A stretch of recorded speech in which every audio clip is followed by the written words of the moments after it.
Okay, എല്ലാവർക്കും നമസ്കാരം. നമ്മൾ 2-3 ഇൻട്രൊഡക്ഷൻ ക്ലാസ് എടുത്തതിന് ശേഷം അമേരിക്കൻ റവല്യൂഷൻ ഫസ്റ്റ് നമ്മൾ സിലബസിലുള്ള റവല്യൂഷൻസ് സ്റ്റാർട്ട് ചെയ്യാണ്. ഇന്ന് നമുക്ക് അമേരിക്കൻ റവല്യൂഷൻ തൊട്ട് തുടങ്ങാം. ഓക്കെ, ഇപ്പോൾ അമേരിക്കൻ റവല്യൂഷൻ അല്ലേ, നമ്മൾ അമേരിക്കൻ റവല്യൂഷൻ എന്ന് പറയുമ്പോൾ നമുക്ക് ഇന്നറിയാം അല്ലേ, അമേരിക്ക എന്ന് പറഞ്ഞു കഴിഞ്ഞാൽ ഒരു 50 സ്റ്റേറ്റുള്ള വളരെ വലിയൊരു കൺട്രിയാണ്. ഓക്കെ, ആ ഒരു അമേരിക്ക അല്ല ശരിക്കും അമേരിക്കൻ റവല്യൂഷനിൽ പങ്കെടുത്ത സ്ഥലവും. ആ സമയത്ത് അമേരിക്ക എന്ന് പറഞ്ഞ് വളരെ ചെറിയൊരു രാജ്യമായിരുന്നു. നിങ്ങൾക്ക് റൈറ്റ് സൈഡിലെ പിക്ചറിൽ കാണുന്നത് പോലെ ആ ചെറിയൊരു സ്ട്രിപ്പായിരുന്നു. അതായത് അറ്റ്ലാന്റിക് ഓഷ്യന്റെ ഭാഗത്തുള്ള ഈസ്റ്റേൺ സൈഡിലുള്ള ഒരു ചെറിയൊരു സ്ട്രിപ്പാണ് അമേരിക്ക എന്ന് പറയുന്നത്. ഇതും ഈ അമേരിക്ക എന്ന് പറയുന്നത് ആദ്യം മുതലേ ഉണ്ടായിരുന്ന ഒരു അമേരിക്ക അല്ല. ഈ ബ്രിട്ടനെതിരെ അവരുടെ കൊളോണിയലിസത്തിനെതിരെ സമരം ചെയ്യാനാണ് അമേരിക്ക എന്ന് പറഞ്ഞ രാജ്യം രൂപപ്പെട്ടു തന്നെ.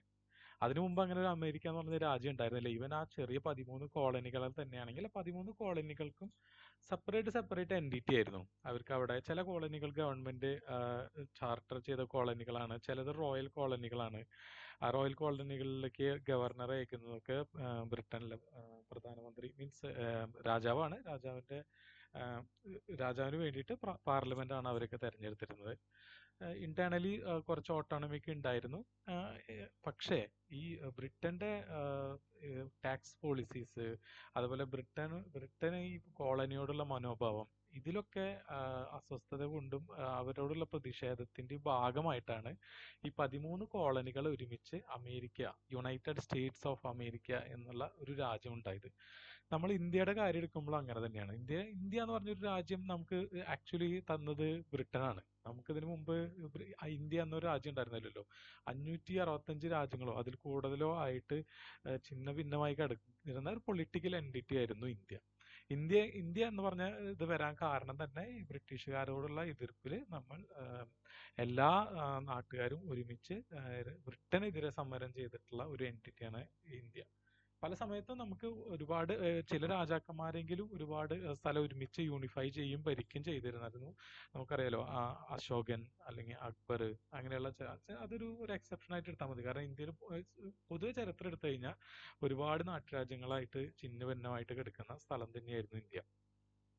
അതിനെങ്ങനെയാണോ യുണൈറ്റ് ചെയ്തത്, അതേപോലെ തന്നെ ഏകദേശം ആ രീതിയിൽ തന്നെയാണ് അമേരിക്കയും ബ്രിട്ടനെതിരെ യുണൈറ്റ് ചെയ്തത്. ഓക്കെ,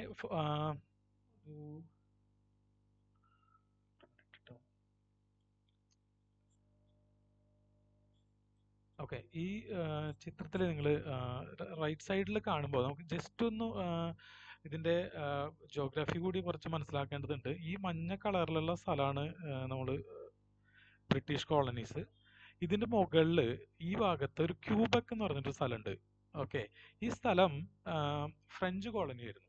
ഇത് വളരെ പ്രധാനപ്പെട്ടതാണ് അമേരിക്കൻ സ്വാതന്ത്ര്യ സമരത്തിൽ. കാരണം എന്താ വെച്ച് കഴിഞ്ഞാൽ ഈ ഫ്രഞ്ച് കോളനിയുടെ ഒന്ന് ആലോചിച്ച്, ഈ സ്ഥലം മുഴുവൻ ഫ്രഞ്ച് കോളനിയാണ്.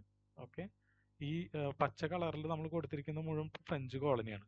അപ്പൊ ഈ സ്ഥലം മുഴുവൻ ഫ്രഞ്ച് അധീനതയിലുള്ളപ്പോ ഈ കോളനികൾക്ക് വളരെയധികം ഒരു ഭയം ഉണ്ടായിരുന്നു. കാരണം ഇവരെപ്പോഴെങ്കിലും വന്ന് ഇങ്ങോട്ട് അറ്റാക്ക് ചെയ്യുമോ എന്നുള്ളൊരു പ്രശ്നം ഇവരുടെ മനസ്സിൽ എപ്പോഴും ഉണ്ടായിരുന്നു. ഓക്കെ, 1763 ഈ ഭാഗം ക്യൂബക് എന്നുള്ള ഭാഗം നിങ്ങൾക്കറിയാലോ, 7 years വാർ ഫ്രഞ്ചും ബ്രിട്ടീഷും കൂടി നടന്നിട്ടുള്ളതാണ്. ഈ സ്ഥലം ഇവർക്ക് കിട്ടുന്നുണ്ട്. മീൻസ് ബ്രിട്ടൻ എടുക്കുന്നുണ്ട്. കോളനികൾ അവിടെ തന്നെ ഉണ്ട്, പക്ഷെ ഈ സ്ഥലത്ത് പിന്നീട് ബ്രിട്ടന്റെ കോളനി ആയിട്ട് മാറുന്നുണ്ട്.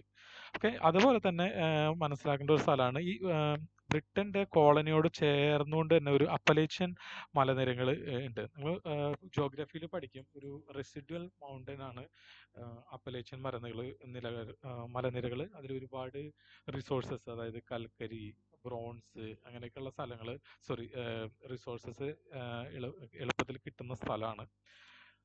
ഇത് മിസിസിപ്പി റിവറാണ്. മിസിസിപ്പി റിവറും അതിന്റെ ഡ്രെയിനേജ് ഏരിയ ഒക്കെ ഫ്രഞ്ച് ഏരിയ ആണ്. ഓക്കെ, ഇതിന്റെ പേര് പിന്നീട് ലൂസിയാന എന്നാണ് നമ്മൾ അറിയപ്പെടുന്നത്. ഈ സ്ഥലമൊക്കെ പിന്നീട് അമേരിക്ക വാങ്ങി ഇവിടെ റോക്കി മൗണ്ടൻ ഉണ്ട്. ഈ റോക്കി മൗണ്ടൻ വരെയുള്ള ഏരിയയിൽ ഫ്രഞ്ച് കോളനി ആയിരുന്നു. താഴെ നിങ്ങൾക്ക് കാണാമല്ലോ സ്പെയിൻ. ഓക്കെ, സ്പെയിൻ ഇവിടെ കോളനി സ്ഥാപിച്ചിട്ടുണ്ട്. താഴെയുള്ളത് കരീബിയൻ ഐലൻഡ്സ് ആണ്. ഈ കരീബിയൻ ഐലൻഡ്സിൽ സ്പെയിൻ ഒരുപാട് ഐലൻഡ്സ് ഉണ്ട്.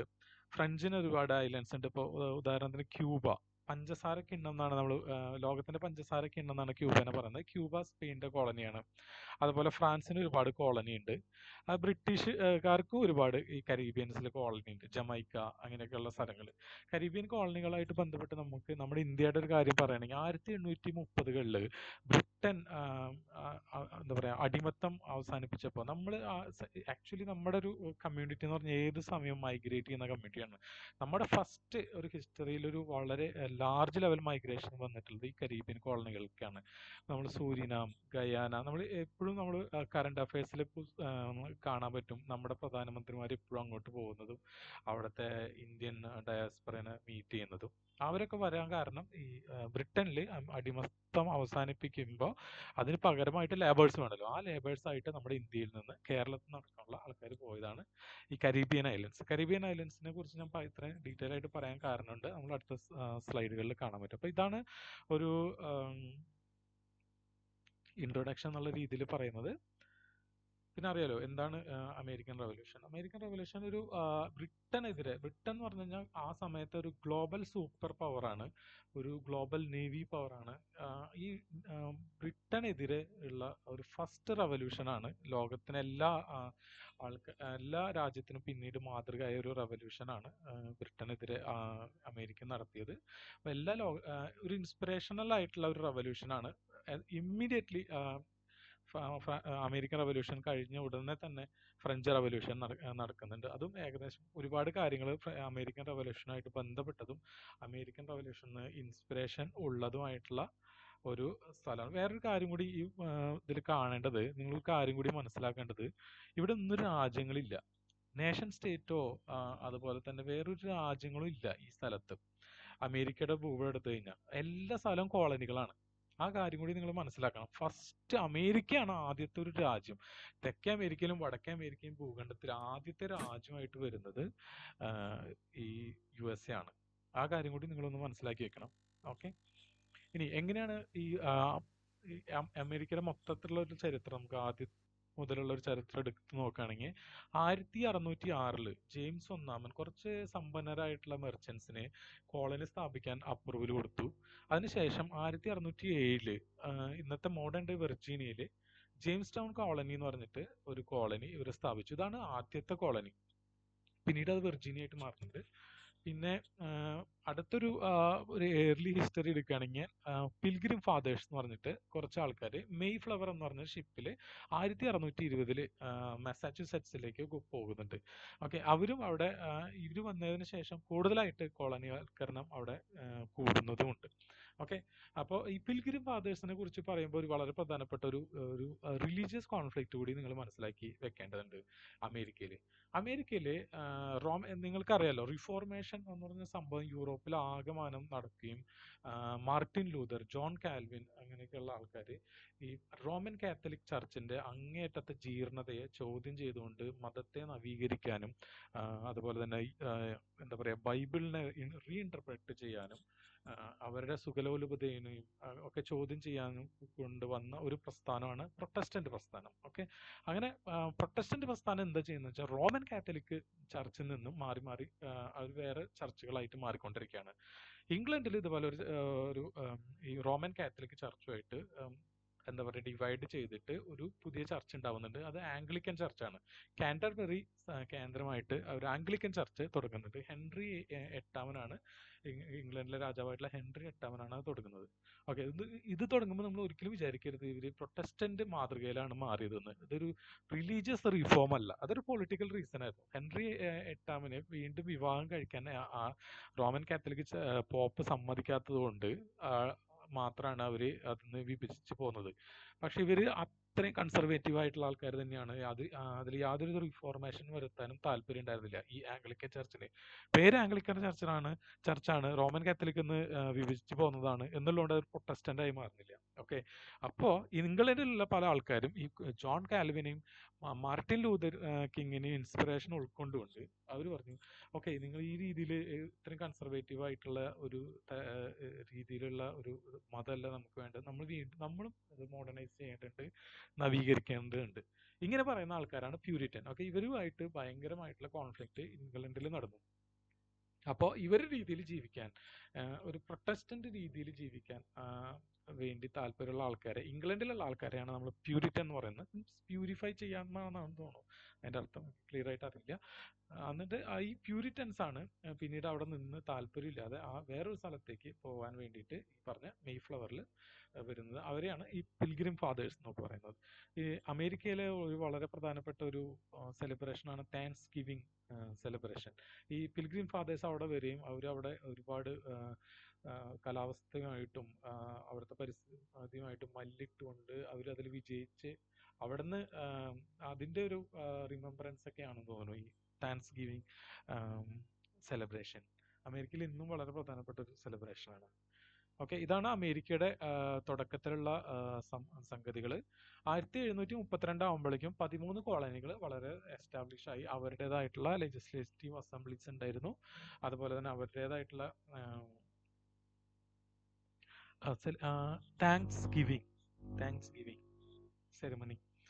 ഓക്കെ, അമേരിക്കയുടെ മീൻസ് ഈ 13 കോളനിയുടെ സെപ്പറേറ്റ് എൻറ്റിറ്റികൾ നമുക്ക് വേണമെങ്കിൽ അത് ഡീറ്റെയിൽ ആയിട്ട് നിങ്ങൾക്ക് വേണമെങ്കിൽ പഠിക്കാം. കാരണം നോർത്തേൺ കോളനീസ് ഒരുപാട് ഐസി ആയിട്ടുള്ള സ്ഥലങ്ങളായിരുന്നു അവിടെ.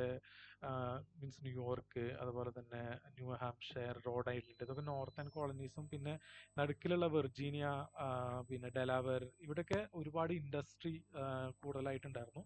ജോർജിയയിലും സൗത്ത് കരോലിനയിലും നോർത്ത് കരോലിനയിലും അഗ്രികൾച്ചർ വളരെ കൂടുതലാണ്. കാരണം അത് ട്രോപ്പിക്കൽ ഏരിയ ആയിട്ട് അടുത്ത് നിൽക്കുന്ന സ്ഥലമാണ്.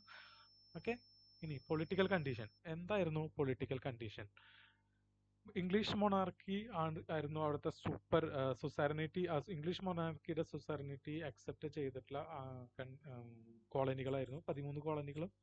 പ്രൊക്ലമേഷൻ, വേറൊരു പ്രധാനപ്പെട്ട ഒരു സംഭവം പ്രൊക്ലമേഷൻ ആണ്. ഈ പ്രൊക്ലമേഷൻ, ഇതിനെക്കുറിച്ചൊക്കെ ഞാൻ വീണ്ടും പറയുന്നുണ്ട് കേട്ടോ. അതുകൊണ്ടാണ് ജസ്റ്റ് ഈ പൊളിറ്റിക്കൽ കണ്ടീഷൻ മാത്രം പറയുന്നത്.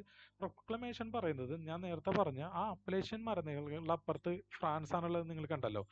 ഈ അപ്പലേഷ്യൻ മലനിരകളുടെ ഈസ്റ്റ് സൈഡിലേക്ക് എക്സ്പാൻഷൻ പാടില്ല എന്ന് വളരെ ശക്തമായിട്ട് ഈ പറഞ്ഞ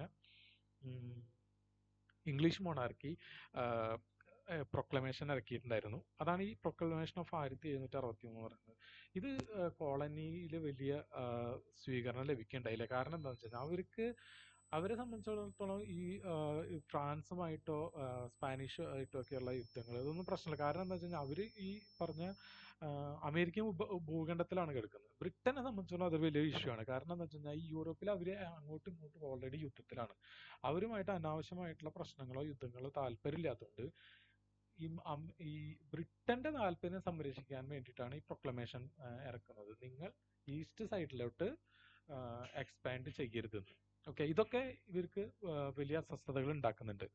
പിന്നെ അറിയാലോ, ടാക്സ് ആണ് ഏറ്റവും വലിയ പ്രശ്നമായിട്ട് മാറിയത്. ടാക്സ് ആണ് ഈ അമേരിക്കൻ റവല്യൂഷന്റെ first and last reason.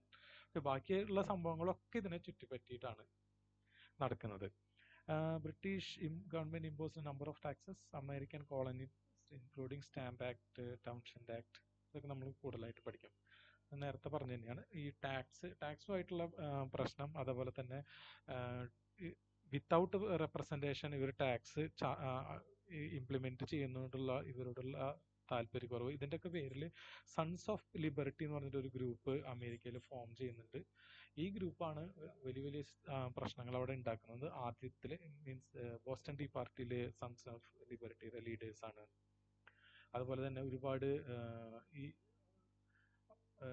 Theories articulate ചെയ്യുന്നതിലും പൊളിറ്റിക്കലി ആൾക്കാരെ ബോധവൽക്കരിക്കുന്നതിലും ഒക്കെ ഈ സൺസ് ഓഫ് ലിബർട്ടിക്ക് ഒരുപാട് പങ്കിട്ട്. ഇനി നമുക്ക് പതുക്കെ റെവല്യൂഷന്റെ കാരണങ്ങളെ കുറിച്ചൊക്കെ നമുക്ക് നോക്കാം. ഓക്കെ, ഇത് മെർക്കാന്റിലിസ്റ്റ് പോളിസീസ് ആൻഡ് ലോസ്.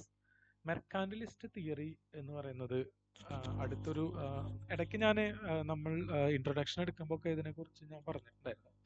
ലോകത്തിൽ ആദ്യത്തെ നമുക്ക് ഈ മോഡേൺ വേൾഡിൽ എക്കണോമിക് തിയറിയിൽ പല എക്കണോമിക് തിയറികളാണ് ലോകത്തിന്റെ ആ സമയത്ത് പ്രധാനപ്പെട്ട തിയറികളായിട്ട് നമുക്ക് പറയാൻ പറ്റുന്ന ചില തിയറികളുണ്ട്. അതിലൊന്നാണ് മെർക്കാന്റിലിസ്റ്റ് തിയറി. ഈ മെർക്കാന്റിലിസ്റ്റ് തിയറി എന്ന് പറഞ്ഞു കഴിഞ്ഞാൽ ഒരു 16-ാം നൂറ്റാണ്ട്, 17-ാം നൂറ്റാണ്ട്, 18-ാം നൂറ്റാണ്ടിന്റെ അവസാനം വരെ, അതായത് Adam Smith wealth of nation എഴുതുന്നത് വരെ എല്ലാ രാജ്യങ്ങളുടെയും പോളിസി മെർക്കാന്റിലിസ്റ്റ് പോളിസി അനുസരിച്ചായിരുന്നു. അതിനുശേഷം പിന്നെ ആഡം സ്മിത്ത് വന്ന് അദ്ദേഹത്തിന്റെ വെൽത്ത് ഓഫ് നേഷൻസിന്റെ എഫക്റ്റിന്റെ ഭാഗമായിട്ട് എല്ലാവരും ഫ്രീ ട്രേഡിലേക്കും ക്യാപിറ്റലിസ്റ്റിക് ഫ്രീ ട്രേഡിലേക്കും മെയിനായിട്ട് അവരുടെ എക്കണോമിയുടെ പോളിസി മാറുന്നുണ്ട്.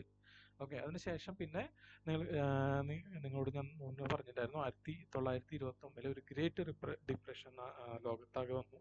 അതിനുശേഷം കെനീഷ്യൻ വെൽഫെയർ തിയറി, അതിനുശേഷം മാർഗരറ്റ് താച്ചറും റൊണാൾഡ് റീഗനും കൊണ്ടുവന്ന ന്യൂ ലിബറൽ പോളിസീസ്. അതാണ് ഇപ്പോൾ നമ്മുടെ നിലവിൽ ഒരു മിക്ക രാജ്യങ്ങളിലും എക്കണോമിക് പോളിസി. ചില കമ്മ്യൂണിസ്റ്റ് കൺട്രീസ് ഒഴികെ എന്ന് പറയാൻ പറ്റില്ല. ഈവൻ ചൈന അടക്കം അവർ പല സ്ഥലങ്ങളിലും നിയോ ലിബറൽ പോളിസികളാണ് കൊണ്ടുവരുന്നത്. അതാണ് അവരെ ഒരു വലിയൊരു ഡെവലപ്മെന്റ് കൺട്രി ആവാൻ ഇപ്പോൾ ഈ കഴിഞ്ഞ ഒരു 10-20-30 കൊല്ലത്തിൽ സഹായിച്ചത്. ഓക്കെ, അപ്പോൾ അതൊരു ഞാനൊരു ടൈം ലൈൻ പറഞ്ഞതാണ്. നമുക്ക് ഇതുമായിട്ട് ബന്ധമില്ല. നമുക്ക് പഠിക്കേണ്ടത് മെർക്കാന്റിലിസ്റ്റ് പോളിസിയാണ്.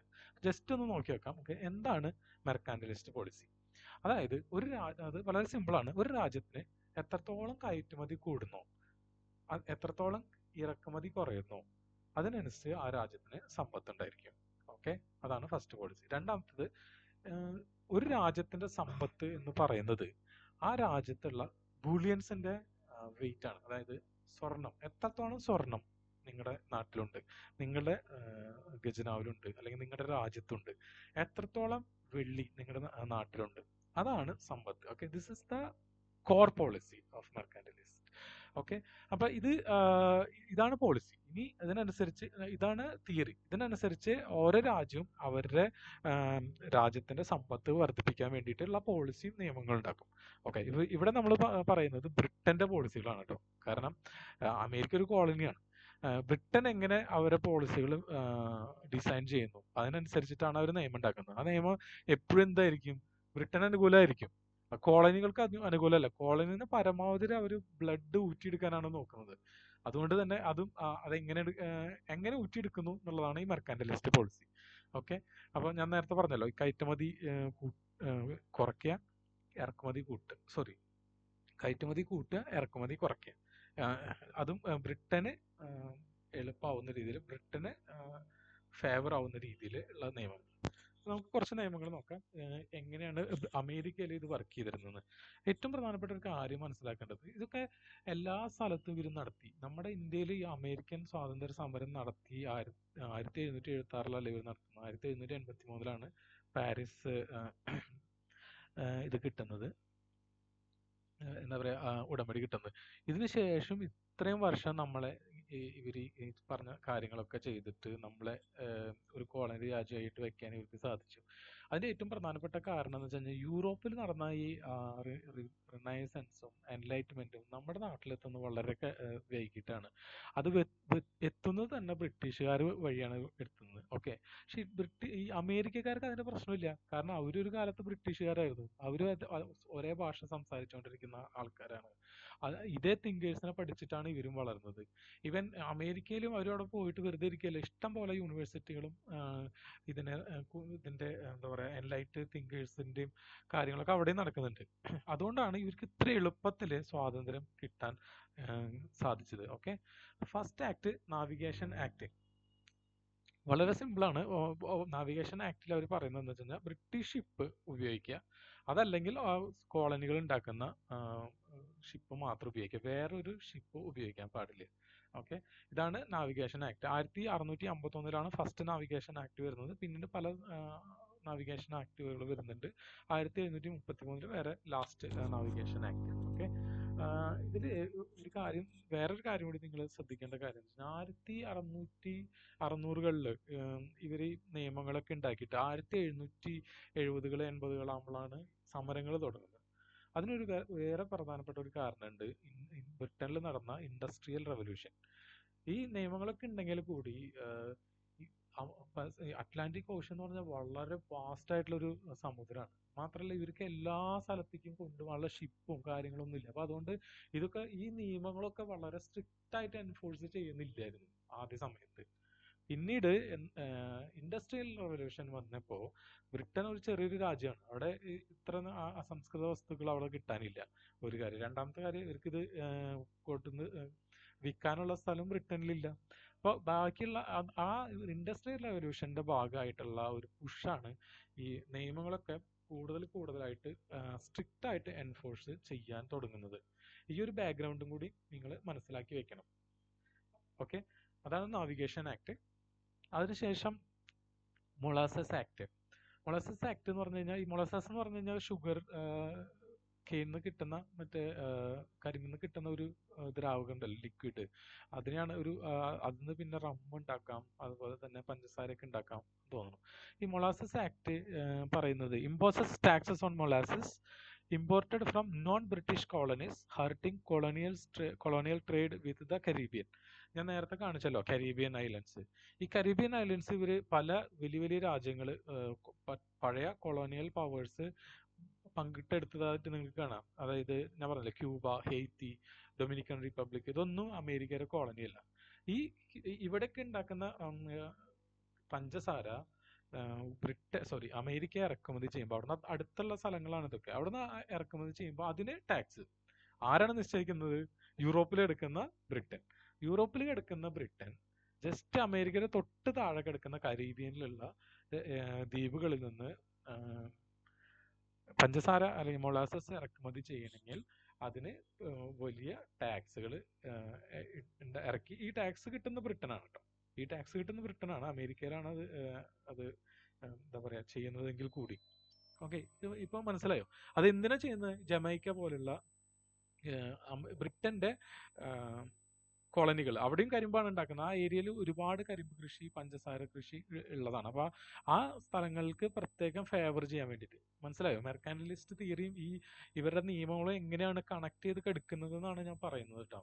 ഇതൊക്കെ മനസ്സിലാക്കുമ്പോഴാണ് എങ്ങനെയാണ് ഇവരുടെ ഈ എക്സ്പ്ലോയിറ്റേഷൻ നടന്നതെന്നും ഇതെങ്ങനെയാണ് അമേരിക്ക മനസ്സിലാക്കുന്നതെന്നും പിന്നീട് എങ്ങനെയാണ് റെവല്യൂഷൻ നടന്നതെന്നുള്ള എൻ്റെ ഒരു ചെറിയൊരു ഓവർവ്യൂ ആണ് പറയുന്നത്. ഓക്കെ, അതാണ് ഈ മൊളാസസ് ആക്ട് 1733. ഈ നിയമങ്ങൾ കുറച്ച് ഇമ്പോർട്ടൻ്റ് ആണ്, ഇടയ്ക്കിടയ്ക്ക് ചോദിക്കുന്നുണ്ട്, ഇത് പഠിച്ചു വെക്കണം. അതുകൊണ്ടാണ് റെഡ് കളറിൽ എഴുതിയിട്ടുള്ളത്. അടുത്തത് 1773 ടീ ആക്ട്. ടീ ആക്ട് എന്ന് വെച്ചാൽ gave British East India company monopoly on tea sales, sparking resistance like Boston tea party. Tea act ആണ് ബോസ്റ്റൺ ടീ പാർട്ടിക്ക് കാരണം. ഇനി ടീ ആക്ട് പറയുമ്പോൾ എന്താ പറയുന്നത്? ബ്രിട്ടീഷ് ഈസ്റ്റ് ഇന്ത്യ കമ്പനിക്ക് ടീ സെയിൽസിൽ മോണോപ്പൊളി, അതായത് അമേരിക്കയിൽ ആരെങ്കിലും ചായല കൊടുക്കുന്നുണ്ടെങ്കിൽ അത് ബ്രിട്ടീഷ് ഈസ്റ്റ് ഇന്ത്യ കമ്പനി മാത്രമേ കൊടുക്കാൻ പാടുള്ളൂ, വേറെ ആർക്കും അത് കൊടുക്കാൻ പാടില്ല. ഓക്കെ, ഇനി ഇതിനെക്കുറിച്ച് പറയുമ്പോൾ നമുക്ക് ഇന്ത്യ ആയിട്ട് ഒരു ബാക്ക്ഗ്രൗണ്ട് നമുക്ക് ആവശ്യമുണ്ട്. ഈ റെഗുലേറ്റിംഗ് ആക്ട് 1773 നിങ്ങൾക്കറിയാം. അതെങ്ങനെയാണ് റെഗുലേറ്റിംഗ് ആക്ട് വന്നത് എന്നുള്ളതിന്റെ ബാക്ക്ഗ്രൗണ്ട് കൂടി നിങ്ങൾ മനസ്സിലാക്കിയിരിക്കണം. അതായത് ഈ ബ്രിട്ടനിലെ ഈസ്റ്റ് ഇന്ത്യ കമ്പനി 1757 പ്ലാസി യുദ്ധത്തിനും അതിനുശേഷം 1764 ബക്സാർ യുദ്ധത്തിനും ശേഷം ഇവിടെ ഒരു ഡുവൽ ഗവൺമെന്റ്, ഈ ഗവൺമെന്റ് പറഞ്ഞിട്ട് ഇവിടെ തോന്നിയ പോലെയുള്ള ഭരണം, അങ്ങനെ ആൾക്കാരെല്ലാവരും കൃഷി ഇട്ട് പോയി, അവിടുത്തെ ആൾക്കാർ മുഴുവൻ ക്ഷാമം വരികയും വലിയ പ്രശ്നങ്ങൾ നടക്കുകയും ചെയ്യുന്നുണ്ടായിരുന്നു. അതേപോലെ തന്നെ ബ്രിട്ടീഷ് ഈസ്റ്റ് ഇന്ത്യ കമ്പനിയിലെ വാറൻ ഹേസ്റ്റിംഗ് ആയാലും ശരി, റോബർട്ട് ക്ലൈവ് ആയാലും ശരി, അവര് എന്താ പറയാ കൈക്കൂലി, അതുപോലെ തന്നെ അഴിമതി, ഇതിൻ്റെയൊക്കെ ഏറ്റവും നമ്പർ 1 ആൾക്കാരായിരുന്നു. അത് നമുക്ക് പിന്നീട് ഇന്ത്യൻ ഹിസ്റ്ററി പഠിക്കുമ്പോൾ വളരെ ഡീറ്റെയിൽ ആയിട്ട് പറയാം. ജസ്റ്റ് ടീ ആക്ടിന്റെ ബാക്ക്ഗ്രൗണ്ടാണ് ഞാൻ പറയുന്നത്. അത്തരത്തിൽ ഇവര് എന്താ പറയാ ഒരു കുത്തഴിഞ്ഞൊരു ഭരണം, കുത്തഴിഞ്ഞ രീതിയിലാണ് കമ്പനി ആ സമയത്ത് പോയിക്കൊണ്ടിരുന്നത്. അങ്ങനെ ഈ കമ്പനി വലിയ നഷ്ടത്തിലായപ്പോൾ ഇവര് ചെന്നിട്ട് ബാങ്ക് ഓഫ് ലണ്ടൻ എന്ന് പറഞ്ഞാൽ വേൾഡിലെ ടോപ്പ് മോസ്റ്റ് ബാങ്കാണ്. ആ സമയത്ത് $1 മില്യണോ മറ്റോ ലോൺ ചോദിച്ചു, അവർ കൊടുത്തു. അതിനുശേഷം അടുത്ത വർഷം വീണ്ടും അവർ ചെന്നു, വീണ്ടും അവർക്ക് പൈസ വേണമെന്ന് പറഞ്ഞിട്ട്. അപ്പൊ അവർ പറഞ്ഞു ഇനി പൈസ തരാൻ പറ്റില്ല. അങ്ങനെയാണ് ഇവര് രാജാവിന്റെ അടുത്തേക്ക് പോകുന്നത്, കാശ് വേണം ചോദിച്ചിട്ട്. അപ്പോൾ രാജാവ് ചോദിക്കാണ്, നിങ്ങൾ ബാങ്കിൽ പോയി ഇത്രയധികം മില്യൺ കണക്കിന് പൈസ നിങ്ങൾ ലോൺ എടുത്തു, അവിടെയാണെങ്കിൽ ഇന്ത്യയിലാണെങ്കിൽ എന്നും റിപ്പോർട്ട് വന്നുകൊണ്ടിരിക്കുകയാണ്, അവിടെ ക്ഷാമമാണ്, ആൾക്കാരെ കൊന്നുകൊണ്ടിരിക്കുകയാണ് നിങ്ങൾ എന്ന് പറഞ്ഞിട്ട് ഇഷ്ടം പോലെ ലണ്ടനിൽ ന്യൂസ് വരുന്നുണ്ട്. എന്ത് കളിയാണ് നിങ്ങൾ അവിടെ പോയി കളിക്കുന്നത്? ഈ രീതിയിൽ നിങ്ങൾ അവിടെ പോയിട്ട് നിങ്ങളുടേതായിട്ടുള്ള ഒരു ഭരണം വേണ്ട, ഞാൻ കുറച്ച് കാര്യങ്ങൾ പറയും, ആ രീതിയിൽ നിങ്ങൾ ഭരിക്കണം. ഓക്കെ, അങ്ങനെയാണ് റെഗുലേറ്റിംഗ് ആക്ട് വരുന്നത്. അപ്പൊ അത് പറഞ്ഞതിനനുസരിച്ച് ഈ ചായല അമേരിക്ക ഇമ്പോർട്ട് ചെയ്യുന്നില്ല, വലിയ പ്രശ്നങ്ങളാണെന്നൊക്കെ പറഞ്ഞത് കൊണ്ട് അങ്ങനെ ബ്രിട്ടൻ സമ്മതിക്കണം, ഓക്കെ നിങ്ങൾക്ക് ചായല ഇത്രയും സ്റ്റോക്ക് അൺനെസസറി സ്റ്റോക്ക് മീൻസ് ഒരുപാട് സ്റ്റോക്ക് കൂടുതലാണ് അവിടെ, അതും ഒരു പ്രശ്നമാണ്. ഓക്കെ, അത് ഞാൻ ഇവിടെ തീരുമാനിച്ച് ഇവിടെ ടി ആക്ട് വരുത്തിക്കോളാം. മനസ്സിലാവുണ്ടോ? മീൻസ് ബ്രിട്ടൻ തീരുമാനിക്കുകയാണ് എങ്ങനെയൊക്കെയാണ് അവർ കമ്പനിയെ ഡെവലപ്പ് ചെയ്യേണ്ടത്, എങ്ങനെയാണ് ഒരു രാജ്യത്തിന്റെ പ്രശ്നം മറ്റൊരു രാജ്യത്തിനെ കൊണ്ട് എടുക്കാൻ പറയുന്നത്.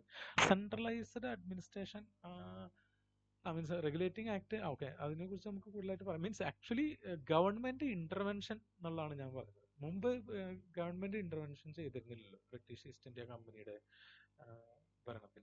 അവർ തോന്നിയ പോലെയല്ലേ വെച്ചു. ഇപ്പോൾ എന്താ വെച്ച് കഴിഞ്ഞാൽ ബ്രിട്ടീഷുകാരെ റെഗുലേറ്റ് ചെയ്യണതിനാണ് ബ്രിട്ടീഷ് ഗവൺമെന്റ് ക്രൗൺ റെഗുലേറ്റ് ചെയ്യുന്നതിനാണ് റെഗുലേറ്റിംഗ് ആക്ട് എന്ന് പറയുന്നത്.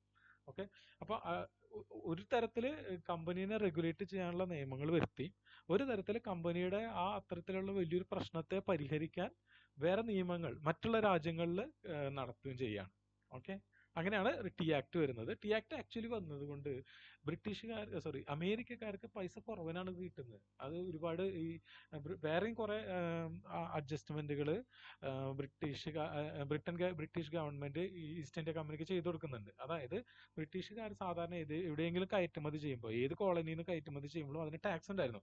ഈ ടാക്സ് ഒക്കെ കട്ട് ചെയ്തിട്ട് ആണ് കൊടുക്കുന്നത്. അപ്പൊ ആക്ച്വലി ഈവൻ ഡച്ചുകാർ അല്ലെങ്കിൽ മറ്റ് സ്പെയിനിൽ നിന്നൊക്കെ സ്മഗിൾ ചെയ്ത് കൊണ്ടുവരുന്ന ചായയിലേക്കാളും പൈസ കുറവിനാണ് ബ്രിട്ടീഷുകാർക്ക് എത്തുന്നത് ഈ സാധനം. പക്ഷെ അതിന് എന്നാലും അമേരിക്കക്കാരെ എതിർത്തു. അതിനെ എതിർക്കാനുള്ള വേറൊരു നിയമമുണ്ട്.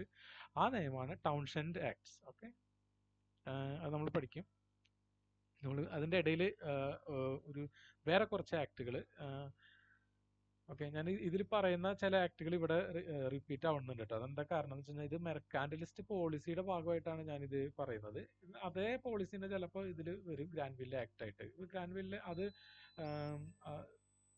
നിങ്ങൾക്ക് മനസ്സിലാക്കാവുന്നതാണ് ഇത് എങ്ങനെയാണ് ഈ കാര്യങ്ങൾ പറഞ്ഞുകൊണ്ടിരിക്കുന്നത്. അതായത് ഞാൻ ആദ്യം പറഞ്ഞ പോളിസി ലെവലിലാണ് പറയുന്നത്. മെർക്കാന്റലിസ്റ്റ് പോളിസി എങ്ങനെയാണ് വർക്ക് ചെയ്തത്, അതിനുശേഷം ഗ്രാൻവില്ലെ ആക്ട്. എന്തായാലും വർഷമോ അല്ലെങ്കിൽ എന്താണോ ആക്ടോ അത് ചേഞ്ച് ആവുന്നില്ല, പലതിലും വരുന്നുണ്ടെന്ന് മാത്രമല്ല.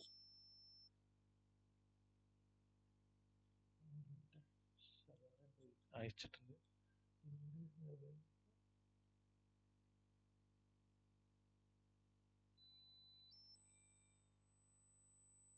ഓക്കെ, ഞാൻ പറഞ്ഞുകൊണ്ടിരിക്കുന്നത് തന്നെയാണ് നമുക്ക് പറയുന്നത്.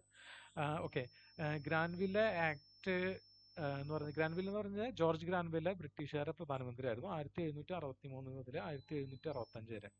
ഈ സമയത്ത് ഇദ്ദേഹത്തിന്റെ പോളിസികൾ ഗ്രാൻവില്ലെ ആക്ട് എന്ന് പറയുന്നു. ഇത് വളരെയധികം വലിയ പ്രശ്നം അമേരിക്കയിൽ ഉണ്ടാക്കി. സമയം അറിയാലോ, 1763 മുതൽ 1765 വരെ. എന്താണ് ഈ 1763 1765 ഇടയിലെ കാര്യം എന്ന് വെച്ച് കഴിഞ്ഞാൽ 7 years വാർ ജസ്റ്റ് കഴിഞ്ഞിട്ടേ ഉള്ളൂ. ബ്രിട്ടൻ ഈവൻ യുദ്ധം ജയിച്ചെങ്കിലും കൂടി, ഒരു യുദ്ധം നടത്തി കഴിഞ്ഞാൽ ഉണ്ടാവുന്ന സാമ്പത്തിക ബുദ്ധിമുട്ട് നിങ്ങൾക്കറിയാലോ. അത് ഒരുപാട് പ്രശ്നങ്ങൾ ബ്രിട്ടൻ ഉണ്ടാവും. അപ്പൊ അതിനെ ജസ്റ്റ് തിരിച്ചു പിടിക്കാനുള്ള തരത്തിലുള്ള കാര്യങ്ങൾ ബ്രിട്ടൻ ചെയ്യും. അതിന്റെ ഭാഗമായിട്ടുള്ള ആക്ടുകളാണ് ഈ ആക്ടുകൾ. ഓക്കെ, ഗ്രാൻവില്ലെ ആക്ട്സ് എന്ന് പറയുന്ന ആക്ടുകൾ. 7 years വാർ എന്ന് പറഞ്ഞു കഴിഞ്ഞാൽ അത് വേറൊരു കാര്യം കൂടി അതിൽ മനസ്സിലാക്കേണ്ടത്. 7 years വാറിൽ അമേരിക്ക വലിയ കാര്യമായിട്ട് ബ്രിട്ടനെ ഹെൽപ്പ് ഒന്നും ചെയ്തില്ല, കാരണം അതിന്റെ ആവശ്യമില്ലല്ലോ അവർക്ക്. മാത്രമല്ല അമേരിക്കയ്ക്ക് ഒരുപാട് ഇൻഡസ്ട്രിയൽ ഡെവലപ്മെന്റിന് വഴിയൊരുക്കുകയും ചെയ്തു. കാരണം എന്താ വെച്ചാൽ ഒരുപാട് മെറ്റീരിയൽസ് റിസോഴ്സസ് സപ്ലൈ ലൈൻ എപ്പോഴും ഓപ്പൺ ആയിട്ട് ഇരിക്കണം. അതുകൊണ്ട് തന്നെ അമേരിക്കൻ ഇൻഡസ്ട്രി കുറച്ച് ഡെവലപ്പായി. അത് മാത്രമല്ല ഒരുപാട് ബിസിനസ് അവർക്ക് കൂടി. അമേരിക്കയ്ക്ക് അത് വലിയ ലാഭവും ബ്രിട്ടന് അത് വലിയ നഷ്ടമായിരുന്നു. ഓക്കെ, അപ്പോൾ ഇതിനെ ഇത് എന്താ പറയാ തിരിച്ചു പിടിക്കാനാണ് നിയമങ്ങൾ വരുന്നത്. ഷുഗർ ആക്ട് നേരത്തെ ഞാൻ പറഞ്ഞ മൊളാസസ് ആക്ടിനെ ജസ്റ്റ് എന്താ പറയാ ഒന്ന് മോഡിഫൈ ചെയ്ത ആക്ട് ആണ്. പക്ഷെ വളരെ പ്രധാനപ്പെട്ട ഒരു വാക്ക് അതിലുണ്ട്, strengthened enforcement of customs regulation. അതായത് ഒരുപാട് കസ്റ്റംസ് റെഗുലേഷൻ എൻഫോഴ്സ്, നേരത്തെ പറഞ്ഞല്ലോ. മീൻസ് മൊളാസസ് ആക്ട് 1733 ഇവർ ഉണ്ടാക്കിയത്. അത് ഒരു നിയമമുണ്ട് എന്നെങ്കിൽ കൂടി ഇതിന് വളരെ സ്ട്രിക്റ്റ് ആയിട്ടുള്ള ഒരു എൻഫോഴ്സ്മെന്റ് ഇല്ലായിരുന്നു. ഈ പറഞ്ഞ 1770 1770 80 ഇവർ അത് വളരെയധികം സ്ട്രിക്റ്റ് ആയിട്ടുള്ള എൻഫോഴ്സ്മെന്റ് സ്റ്റാർട്ട് ചെയ്യുന്നുണ്ട്. സ്റ്റാമ്പ് ആക്ട് വളരെ ഫേമസ് ആക്ട് ആണ്, ഇമ്പോർട്ടന്റ് ആക്ട് ആണ്, പഠിക്കേണ്ടതുണ്ട്. 1765 required that many printed materials in the colonies to be produced on the stamped paper produced in London, carrying an imposed revenue stamp, led to widespread protest and a major grievance leading to the American Revolution. Means ഏത് news പേപ്പറുകൾ അതുപോലെ തന്നെ ഏതെങ്കിലും ഒരു ഉടമ്പടികളിൽ ഒക്കത്തിലും ഈ ലണ്ടനിൽ ഉണ്ടാക്കിയ stamp പതിക്കണം എന്ന് നിർബന്ധം. അടുത്തത് കറൻസി പേപ്പർ മണിയാണ്, അത് ബ്രിട്ടന്റെ കറൻസി മാത്രം ഉപയോഗിക്കണം. ഇതും വലിയ കോളനികൾ അന്നത്തെ കാലത്ത് സെൻട്രൽ ബാങ്ക് ഒന്നും ഇല്ല, സ്വന്തമായിട്ട് ആർക്ക് വേണമെങ്കിലും കറൻസി ഉണ്ടാക്കി ഉപയോഗിക്കുകയും ചെയ്യാവുന്ന ഒരു സിസ്റ്റം ആയിരുന്നു. അത് വളരെ സ്ട്രിക്റ്റ് ആയിട്ട് ബ്രിട്ടൻ സ്റ്റോപ്പ് ചെയ്യും, ബ്രിട്ടന്റെ കറൻസി അവിടെ കൊണ്ടുവരികയും ചെയ്തു. അതുകൊണ്ട് ബ്രിട്ടനാണ് ലാഭം അതിൻ്റെയൊക്കെ. കോളനികൾക്ക് അതുകൊണ്ട് യാതൊരുവിധ ലാഭമില്ല. അഗെയിൻ പ്രൊക്ലമേഷൻ പറയാണ്, അത് ഗ്രാൻവില്ലയുടെ സമയത്താണ് ഉണ്ടായത്. ഈ ട്രേഡ് സെറ്റിൽമെന്റ്സ് ഒന്നും അപ്പലേഷ്യൻ മലനിരകൾക്ക് അപ്പുറത്തേക്ക് വ്യാപിക്കാൻ പാടില്ല എന്ന് ഉള്ള ഒരു പ്രൊക്ലമേഷൻ ഇറക്കി. അതുപോലെ തന്നെ ക്വാർട്ടറിംഗ് ആക്ട്, അടുത്തൊരു ഇമ്പോർട്ടൻ്റ് ആക്ട് ആണ് ക്വാർട്ടറിംഗ് ആക്ട്. ക്വാർട്ടറിംഗ് എന്ന് പറഞ്ഞാൽ 25%, അതായത് 25% എന്നുള്ളതാണ് അതിന് പറയുന്നത്. ആക്ച്വലി എന്താ ഉദ്ദേശിക്കുന്നത് വെച്ച് കഴിഞ്ഞാൽ കോളനിയിലെ സ്റ്റെബിലൈസ് ചെയ്യാൻ വേണ്ടിയിട്ട് കോളനിയിൽ തന്നെ നിൽക്കുന്ന പട്ടാളക്കാർക്ക് കോളനി തന്നെ പൈസ കൊടുക്കണം. അതായത് സ്വന്തം ഒരു എന്താ പറയാ സ്വന്തം അവരെ ഒരു അടിമകളായിട്ട് ജീവിക്കുന്നതിന് വേണ്ടിയിട്ട് അവർ തന്നെ പൈസ കൊടുക്കുന്ന ഒരു സെറ്റപ്പാണ് ഈ ക്വാർട്ടറിംഗ് ആക്ട്. 1765 ബ്രിട്ടീഷുകാർക്ക് അവർ ഹൗസ് അതുപോലെ ബാക്കിയുള്ള സപ്ലൈസ് ഒക്കെ ഇവർ കൊടുക്കണം എന്ന് പറയുന്ന ഒരു ആക്ട്. ഓക്കെ, അടുത്തത് Townshend acts. Townshend acts lead, glass, paint, paper and tea, ഇതിൽ ഒന്ന് രണ്ട് തിങ്സും കൂടി കൂടുതലായിട്ട് കാണാറുണ്ട് ഇടയ്ക്ക്. ഇതാണ് മെയിൻ ആയിട്ടുള്ളത്. ഇതിന് ടാക്സ്, അഡീഷണൽ ആയിട്ട് ടാക്സ് കൊടുത്തു. ഞാൻ പറഞ്ഞല്ലോ ടൗൺഷെൻഡ് ആക്ട് ആണ് ഈ എന്താ പറയാ ബോസ്റ്റൺ ടീ പാർട്ടിക്ക് കാരണം. മീൻസ് ടീ ആക്ടിൽ 1773 ടീ ആക്ട് വരുന്നുണ്ടെങ്കിലും കൂടി അത് അമേരിക്കയിൽ അന്ന് നിലവിൽ കിട്ടുന്ന ഏറ്റവും മറ്റുള്ള തേയിലകളേക്കാൾ വില കുറഞ്ഞിട്ടാണെങ്കിലും കൂടി അവർക്ക് തേയിലയോട് താല്പര്യക്കുറവ്, അതായത് അതിനോട് പ്രൊട്ടസ്റ്റ് ചെയ്യാനുള്ള ഒരു കാരണമാണ് ടൗൺഷെൻഡ് ആക്ട്. എന്താണ് ടൗൺഷെൻഡ് ആക്ട് എന്ന് പറഞ്ഞു കഴിഞ്ഞാൽ ഇതിലൊക്കെ ഇവര് ടാക്സ് ചെയ്യുന്നുണ്ട്. എന്തിനാണെന്നറിയോ? അവിടെയുള്ള ജഡ്ജിമാര് അതുപോലെ ഗവർണർമാര് ഇവർക്കൊക്കെയുള്ള അങ്ങനെയുള്ള ആൾക്കാർക്ക്, അതായത് ഗവർണേഴ്സിനും ജഡ്ജസിനും അവർക്ക് സാലറി കൂട്ടാൻ ഈ എമൗണ്ട് എടുക്കുന്നത് അവർക്ക് ഈ ജഡ്ജസിന് അതുപോലെ ഗവർണേഴ്സിന് സാലറി കൂട്ടാൻ. എന്തിനാണെന്ന് വെച്ച് കഴിഞ്ഞാൽ അപ്പോൾ അവർ ഇവരെന്ന് പറഞ്ഞു കഴിഞ്ഞാൽ ഗ്രൗണ്ട് ലെവലിലുള്ള അഡ്മിനിസ്ട്രേറ്റേഴ്സ് ആണ്. അമേരിക്കയിലെ ഗ്രൗണ്ട് ലെവലിലുള്ള അഡ്മിനിസ്ട്രേറ്റേഴ്സ് ആണ് ഇവർക്ക് സാലറി കൂട്ടി കൊടുക്കുമ്പോൾ എന്തുണ്ടാവും കഴിഞ്ഞാൽ ഇവരുടെ ലോയൽറ്റി അമേരിക്കയോടായിരിക്കില്ല, പകരം സാലറി കൊടുക്കുന്നവർ അവരോടായിരിക്കില്ലേ, ബ്രിട്ടനോടായിരിക്കും. അപ്പൊ ഇതിന് വേണ്ടിയിട്ടാണ് ഈ പറഞ്ഞ സാധനങ്ങളിൽ എക്സ്ട്രാ ടാക്സ് ഇമ്പോസ് ചെയ്യുന്നത്. ഇത് സ്വാഭാവികമായിട്ടും കോളനിയിൽ ഒരു എതിർപ്പുണ്ടാക്കും. ഇത് തന്നെയാണ് ഉണ്ടാക്കിയത്. ഓക്കെ, അപ്പൊ ഈ ടൗൺഷെൻഡ് ആക്ടിൽ ഇനി കുറച്ച് വളരെ പ്രധാനപ്പെട്ട രണ്ട് കാര്യങ്ങൾ, ബോസ്റ്റൺ മസാക്കറും ബോസ്റ്റൺ ടീ പാർട്ടി. ഓക്കെ, ഇതുവരെ ഉള്ള ടാക്സിന്റെ ഭാഗത്ത് സംസാരിച്ചതിൽ എന്തെങ്കിലും അഡീഷൻസ് നിങ്ങൾ പ്രീവിയസ് ക്വസ്റ്റ്യന്റെയോ എന്തെങ്കിലും ഭാഗമായിട്ട് നിങ്ങൾക്ക് പറയാനുണ്ടോ?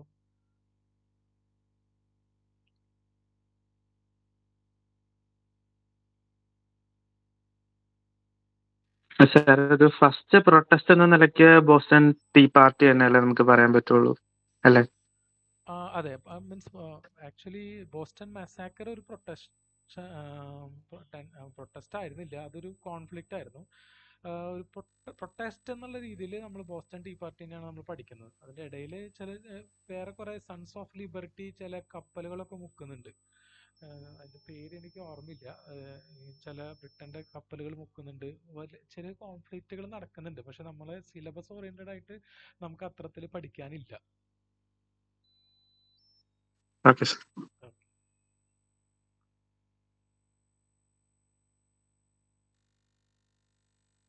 വേറെന്തെങ്കിലും? മീൻസ് നിങ്ങൾ പഠിക്കുമ്പോഴേ PYQല് വരുന്നതും കൂടി നമുക്ക് ആഡ് ചെയ്തിട്ട് തരാനാണ്. കാരണം എന്ന് വെച്ച് കഴിഞ്ഞാൽ ഞാനൊരു റെവല്യൂഷൻ്റെ ഒരു കൺസെപ്റ്റിലാണ് പഠിക്കുന്നത്. ഇത് പഠിച്ചാൽ മാത്രം പോരാ കേട്ടോ. നിങ്ങൾ നന്നായിട്ട് PYQ ആൻസർ ചെയ്യും.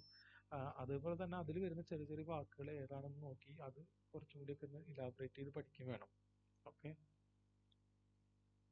ആക്ച്വലി ഇത് വളരെ കുറച്ചുള്ളൂ. ഞാനിപ്പോൾ 10-12 സ്ലൈഡ്, ഇതും 10-12 സ്ലൈഡ്. അതിലും ആ റെഡ് ഞാൻ വരച്ചത് മാത്രം നോക്കി പഠിച്ചാൽ മതി. ബാക്കിയുള്ള കാര്യങ്ങളൊക്കെ ഈ എന്താണ് റെവല്യൂഷൻ എന്നുള്ളതിൻ്റെ ഒരു ബാക്ക്ഗ്രൗണ്ട് മനസ്സിലാവാൻ വേണ്ടി പഠിപ്പിച്ചതാണ് പലതും.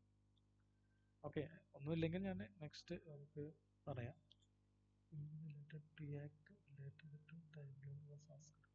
ആ പിൽഗ്രിം ഫാദേഴ്സിന്റെ ടൈം ഞാൻ കൊടുത്തിട്ടുണ്ടല്ലോ, ടി ആക്ടിന്റെ ടൈമും കൊടുത്തിട്ടുണ്ട്. അത് എങ്ങനെയാ ചോദിച്ചത്? രണ്ടും കൂടി കമ്പൈൻ ചെയ്ത് ആദ്യം ടി ആക്ട് ആണോ വന്നത് അതോ? ഓക്കെ, പിൽഗ്രിം ഫാദേഴ്സും ടി ആക്ടും എങ്ങനെയാ റിലേറ്റഡ് ആവുന്നത് ഇതില്? ഓക്കെ, മൈക്ക് അൺമ്യൂട്ട് ചെയ്ത് പറയുകയാണെങ്കിൽ പറഞ്ഞോളൂ. എനിക്ക് മനസ്സിലായില്ലേ എങ്ങനെയാണ് പിൽഗ്രിം ഫാദേഴ്സ്. അവർ ആദ്യം വന്ന ആൾക്കാരാണ് 1620. അതിനുശേഷം ടി ആക്ട് വരുന്നത് 1773. ഹലോ പറഞ്ഞോളൂ. സർ, ഞാൻ ഉദ്ദേശിച്ചത് pilgrim fathers was related to എന്ന് പറഞ്ഞൊരു സ്റ്റേറ്റ്മെന്റ് ക്വസ്റ്റ്യൻ ഉണ്ടായിരുന്നു. പിന്നെ ഈ അമേരിക്കൻ റവല്യൂഷനുമായിട്ട് റിലേറ്റ് ചെയ്ത് എന്തൊക്കെയാന്ന് പറഞ്ഞൊരു 4 സ്റ്റേറ്റ്മെന്റ് ക്വസ്റ്റ്യനിൽ ടി ആക്ട് ഉണ്ടായിരുന്നു. അങ്ങനെ ഡിഫറെന്റ് ക്വസ്റ്റ്യൻസ് ആയിട്ട് ഇതൊക്കെ ചോദിച്ചിട്ടുണ്ടെന്ന്.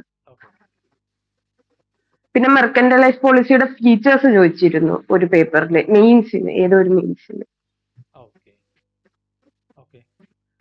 അതല്ല, അത് ഞാൻ പറഞ്ഞതല്ലാതെ എന്തെങ്കിലും അഡീഷണൽ ആയിട്ട് എന്തെങ്കിലും ചോദ്യം നിങ്ങൾ കണ്ടിട്ടുണ്ടായിരുന്നു അമേരിക്കൻ റവല്യൂഷനായിട്ട് ബന്ധപ്പെട്ട്? ഈ പറഞ്ഞ ഇല്ല സർ, ഈ ഡിസ്കസ് ചെയ്ത പോയിന്റ്സ് ഒക്കെ തന്നെയായിരുന്നു PYQസിൽ വന്നിട്ടുള്ളത്. വേറെ പുതിയതായിട്ടൊന്നും അങ്ങനെ കണ്ടിട്ടില്ല. ഇവരെ ഒരിക്കലും വിശ്വസിക്കാൻ പറ്റില്ല PSCക്കാരെ. അവര് ചില സാധനം ചോദിക്കുന്നൊക്കെ നമ്മൾ ഇതൊക്കെ പഠിച്ചു പോയാലും വേറെ എന്തെങ്കിലുമൊക്കെ അവർ ചോദിക്കും. അതുകൊണ്ട് ചോദിച്ചതാ. അറിയുന്നത് നമുക്ക് ജസ്റ്റ് ഡിസ്കസ് ചെയ്ത് പോവാന്നുള്ള രീതിയിൽ. ഓക്കെ, സർ, ഇത്തവണത്തെ LSGS മെയിൻസിന് ചോദിച്ച കോഡ്സ് വേൾഡ് ഹിസ്റ്ററി എന്ന് വന്നത് അത് ഉദ്ദേശിച്ചിട്ടാണ് ഞാൻ പറഞ്ഞത്.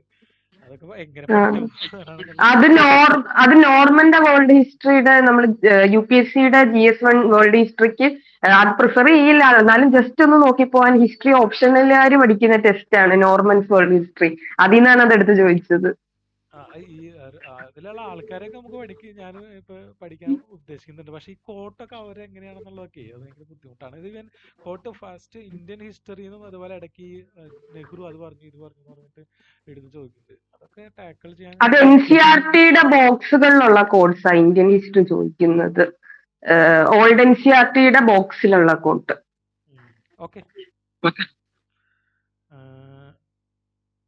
ഓക്കെ, നമുക്ക് ഇത് 2-3 സ്ലൈഡും കൂടെ ഉള്ളൂ.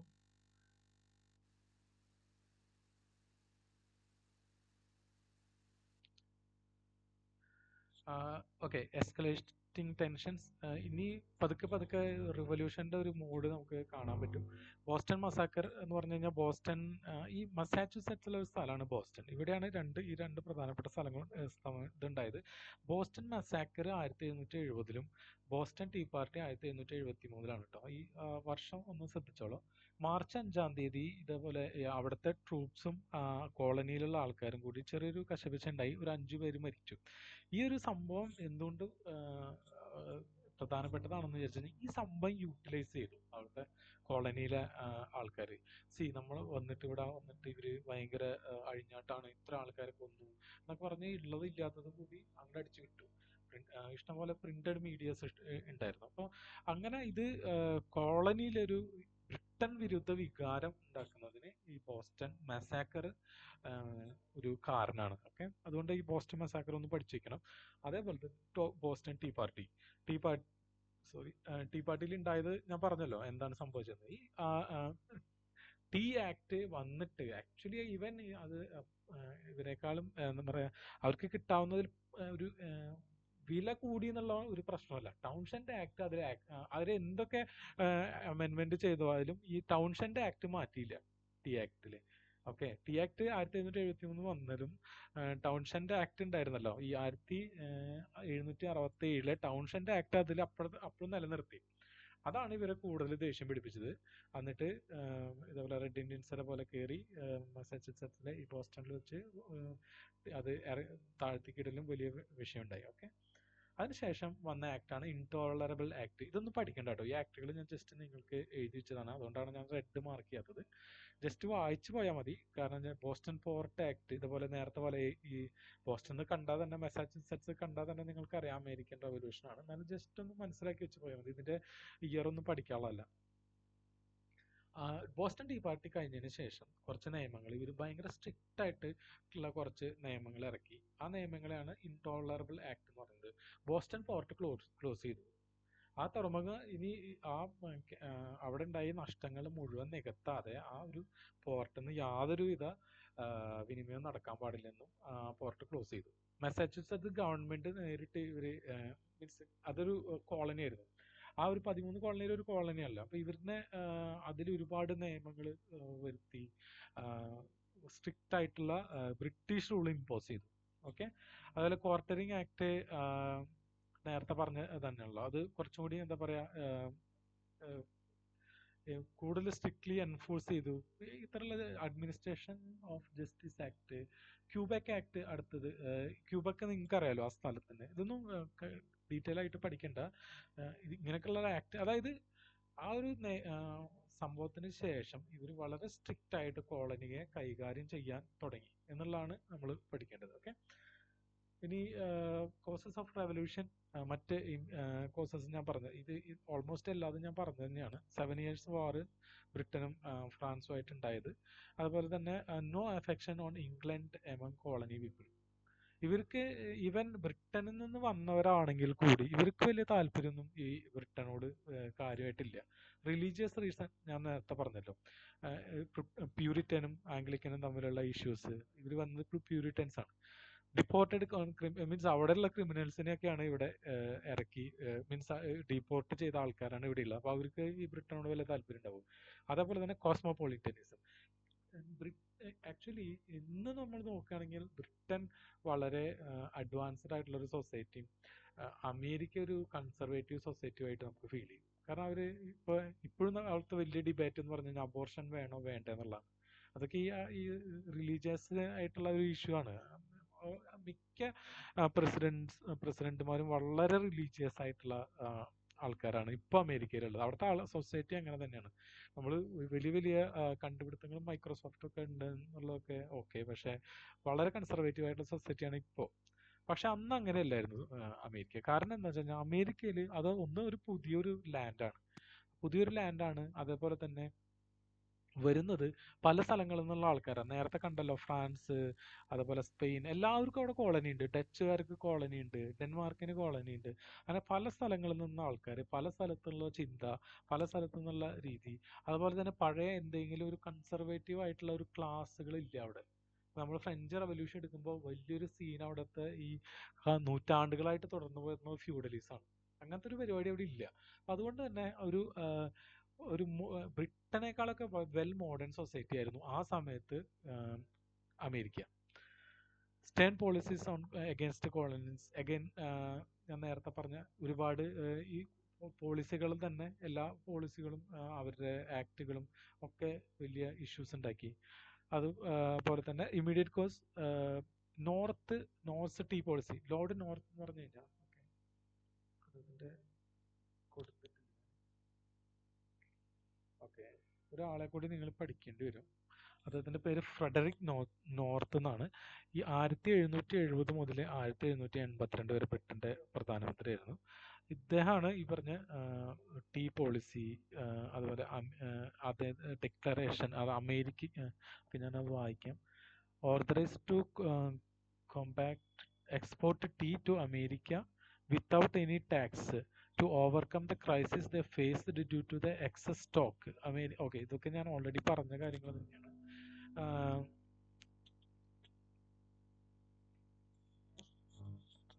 ഫ്രെഡറിക് നോർത്തിന്റെ 1770 മുതൽ 1782 വരെ ഇദ്ദേഹമായിരുന്നു അവിടുത്തെ പ്രധാനമന്ത്രി. ജസ്റ്റ് അതിന്റെ ഒരു ആക്ച്വലി ഒരു സ്ലൈഡും കൂടി ഞാൻ ഉണ്ടാക്കേണ്ടതായിരുന്നു. മീൻസ് ആ സമയത്ത് എന്തൊക്കെയാണ് നടന്നത്. എന്നാലും നിങ്ങൾക്ക് ചെക്ക് ചെയ്താൽ ഞാൻ അറിയാൻ പറ്റുമല്ലോ. 1770 മെയിൻലി ഈ ടീ ആക്ടും ടീ പോളിസിയുമാണ് ഒരു പ്രശ്നം ഉണ്ടായിരുന്നത്, ഇവർ തമ്മിലുള്ള ഒരു കോൺഫ്ലിക്റ്റ് ആയിട്ട്. Okay, enlightenment thinkers, natural right, John Locke വളരെ പ്രധാനപ്പെട്ട ആളാണ്. Enlightenment thinkers argued the natural right as such as life, liberty and property. ഈ മനുഷ്യനെ കുറച്ച് അധികാരങ്ങളും അവകാശങ്ങളും ഉണ്ട്. ഇത് ആർക്കും ഏതൊരു ഗവൺമെന്റിനും എടുക്കാൻ പറ്റില്ല. അതാണ് ലൈഫ്. ഒന്ന് ലൈഫ്, രണ്ട് ലിബർട്ടി, ഒന്ന് പ്രോപ്പർട്ടി. ഓക്കെ, ഇതേ സാധനം തന്നെ ഹ്യൂമൻ റൈറ്റ് ആക്ട് ഡിക്ലറേഷനിൽ തോമസ് ജെഫേഴ്സൺ എഴുതുന്നുണ്ട്. അത് ചെറിയൊരു വ്യത്യാസത്തോടെ ലൈഫ്, ലിബർട്ടി, പിന്നെ പെർസ്യൂട്ട് ഓഫ് ഹാപ്പിനെസ് എന്നാണ് പ്രോപ്പർട്ടിക്ക് പകരം എഴുതുന്നത്. എന്നാലും ഈ നാച്ചുറൽ റൈറ്റ്സിന്റെ ഇൻസ്പിറേഷൻ വളരെ കൂടുതലായിരുന്നു അവർക്ക്. അതുപോലെ തന്നെ social contract, the idea that government derives its legitimacy from the consent of the governed. അതായത് ഭരിക്കുന്നവരുടെ അവർക്ക് തോന്നിയ പോലെ ഭരിക്കാൻ പറ്റില്ല. ഈ ഭരിക്കപ്പെടുന്നവരുടെ കൺസെന്റ് ആണ് ആക്ച്വലി ഭരണത്തിന്റെ ലെജിറ്റിമസി. ഇതാണ് സോഷ്യൽ കോൺട്രാക്ടിന്റെ ഒരു തിയറി. റിപ്പബ്ലിക്കനിസം, ഈ റിപ്പബ്ലിക്കനിസം രണ്ട് റെവല്യൂഷനിലും നമുക്ക് വളരെ എടുത്തു കാണാൻ പറ്റും. ഈ എൻലൈറ്റ്മെന്റ് പ്രിൻസിപ്പിൾ ആണ്. Civic virtue, public service and a system of representative government. നിങ്ങൾക്കറിയാലോ, റിപ്പബ്ലിക് എന്ന് പറഞ്ഞു കഴിഞ്ഞാൽ head of the state should be elected by the people of the state. അതാണ് ഈ റിപ്പബ്ലിക്കനിസം. ഇതൊക്കെ അവരെ അന്തരീക്ഷത്തിൽ ഇങ്ങനെ നിന്നുകൊണ്ടിരിക്കുകയായിരുന്നു. ആക്ച്വലി ഇത് നിൽക്കാൻ കാരണം ഇവര് യൂറോപ്പിൽ നിന്ന് വന്ന ആൾക്കാർ തന്നെയാണ്. വളരെ പ്രധാനപ്പെട്ട കുറച്ച് ഫിലോസഫേഴ്സ്, ജോൺ ലോക്കിന്റെ നേരത്തെ പറഞ്ഞ അതേ സംഭവങ്ങൾ തന്നെയാണ്. 2 ട്രീറ്റീസ് ഓഫ് ഗവൺമെന്റ് ഇദ്ദേഹത്തിന്റെ പുസ്തകമാണ്, അതൊന്ന് പഠിച്ചു വെക്കണം. അതേപോലെ തന്നെ തോമസ് പെയിന്റെ കോമൺ സെൻസ്. ഓക്കെ, അതേപോലെ തന്നെ ഇദ്ദേഹത്തിന്റെ പാംലെറ്റ് ദ അമേരിക്കൻ ക്രൈസിസ്. ഈ രണ്ട് പുസ്തകങ്ങളും ഒന്ന് പഠിച്ചു വെക്കണം. ജെയിംസ് ഓട്ടീസിന്റെ ഒരു quote, no taxation without representation. ഇതും ഓൾമോസ്റ്റ് നിങ്ങൾ ഇതൊക്കെ പഠിച്ചിട്ടുണ്ടായിരിക്കും. ജസ്റ്റ് എല്ലാം പറഞ്ഞ് വീണ്ടും റിപ്പറ്റേറ്റീവ് ആയിട്ട് പറയുന്നില്ല. കോമൺ സെൻസ് ആണ് വളരെ പ്രധാനപ്പെട്ട പുസ്തകം.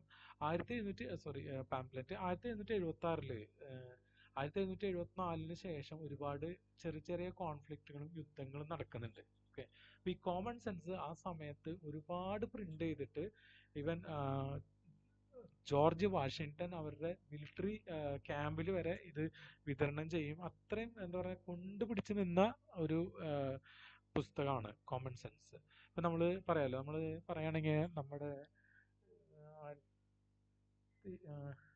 ഏത് സമയത്താണ് നമ്മുടെ സ്വദേശി പ്രസ്ഥാനത്തിന്റെ സമയത്താണ് നമ്മൾ അമർ സോന ബംഗ്ല, അതായത് അത് പിന്നീട് ബംഗ്ലാദേശിന്റെ ദേശീയഗാനമായിട്ട് മാറുകയും അതുപോലെ തന്നെ ഇന്ത്യയുടെ വന്ദേ മാതരം പോലെയുള്ള കുറെ പാട്ടുകൾ വളരെയധികം ഒരു ബസ് വേർഡ് പോലെ നടന്നിരുന്നു സ്വദേശി പ്രസ്ഥാനത്തിന്റെ സമയത്ത്. അതേപോലത്തെ ഒരു സാധനമാണ് ഈ കോമൺ സെൻസ്. അതുകൊണ്ടാണ് ഇവർ ഇടയ്ക്കിടയ്ക്ക് ഇതിനെക്കുറിച്ച് ചോദിക്കുന്നത്. ഓക്കെ, ഈ ഇന്റലക്ച്വൽ സംഭവങ്ങൾ ഞാൻ കംപ്ലീറ്റ് വീണ്ടും വീണ്ടും പറയുന്നില്ല, കാരണം ഓൾറെഡി എൻലൈറ്റ്മെന്റിന്റെ ക്ലാസ്സിലൊക്കെ നമ്മൾ വളരെ ഡീറ്റെയിൽ ആയിട്ട് ഇത് പറഞ്ഞിട്ടുള്ളതാണ്. ഓക്കെ, ഇതോടുകൂടി നമ്മൾ പാർട്ട് 1 കഴിക്കുകയാണ്. നെക്സ്റ്റ് പാർട്ടിൽ course of revolution, impact of revolution, ഇത് രണ്ടും നമുക്ക് അടുത്ത ക്ലാസ്സിൽ എടുക്കാം. അതോടുകൂടി നമുക്ക് ഇത് കഴിക്കാം. ഓക്കെ, എന്തെങ്കിലും ഡൗട്ട്സ് ഉണ്ടോ?